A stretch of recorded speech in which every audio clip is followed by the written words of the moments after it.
ఉప ముఖ్యమంత్రి పవన్ ఆసక్తికర వ్యాఖ్యలు చేశారు. అసెంబ్లీ వేదికగా 150 రోజుల కూటమి పాలనపైన స్పందించారు. సీఎం చంద్రబాబు విజన్కు తగ్గట్టు పనిచేస్తామని హామీ ఇచ్చారు. అదేవిధంగా సీఎం కలలను నెరవేర్చడానికి సిద్ధంగా ఉన్నామని చెప్పుకొచ్చారు. చంద్రబాబు ఇదే స్ఫూర్తిని కొనసాగించాలని ఆకాంక్షించిన పవన్ వైసీపీ హయాంలో జరిగిన నష్టాలను వివరించారు. మరో 10 ఏళ్ల పాటు చంద్రబాబు సీఎంగా ఉండాలంటూ కొత్త చర్చకు తెరతీశారు. ఏపీ అసెంబ్లీ సమావేశాల్లో కూటమి ప్రభుత్వం అధికారంలోకి వచ్చి 150 రోజులు పూర్తి కావడంతో సాధించిన పురోగతిని ముఖ్యమంత్రి చంద్రబాబు వివరించారు. ఆ తర్వాత డిప్యూటీ సీఎం పవన్ తన అభిప్రాయాలను వెల్లడించారు. వైసీపీ హయాంలో అన్ని రకాలుగా రాష్ట్రం నష్టపోయిందని విమర్శించారు. పంచాయతీలను నిర్వీర్యం చేశారని ఆరోపించారు. రోడ్లను పట్టించుకోలేదని, ఇసుక మద్యంలో దోపిడీ జరిగిందని చెప్పుకొచ్చారు. కూల్చివేతలపైన ప్రజాగ్రహం తీవ్రస్థాయిలో కనిపించిందని పవన్ వివరించారు. వైసీపీ వ్యవహార శైలి కారణంగానే ప్రజలు కూటమికి మద్దతుగా నిలిచారని పవన్ విశ్లేషించారు. రాష్ట్ర భవిష్యత్తుపై చంద్రబాబు విశ్వాసం పెంచారని చెప్పుకువచ్చారు.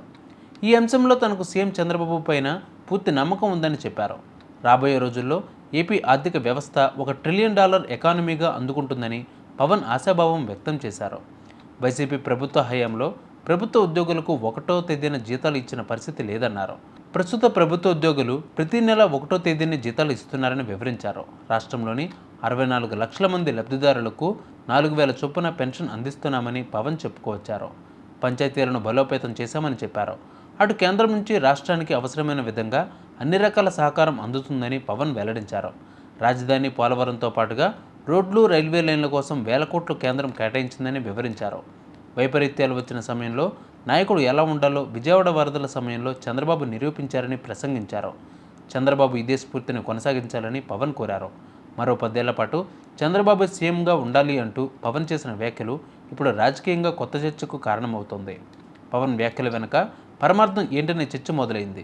ఇవన్నీ కూడా మేము ఆయన ఏ కళనైతే కన్నారో ఆ కళను నెరవేర్చడానికి, పూర్తి చేయడానికి మేమందరం సంసిద్ధంగా ఉన్నామని తెలియజేసుకుంటూ, మీరు 5 సంవత్సరాలు కాదు గౌరవ ముఖ్యమంత్రి గారు తెలియజేసిన అధ్యక్ష, మీరు ఇంకొక దశాబ్దం కూడా ఈ రాష్ట్రానికి ముఖ్యమంత్రిగా కొనసాగుతూ ఉంటామని తెలియజేస్తున్నాం.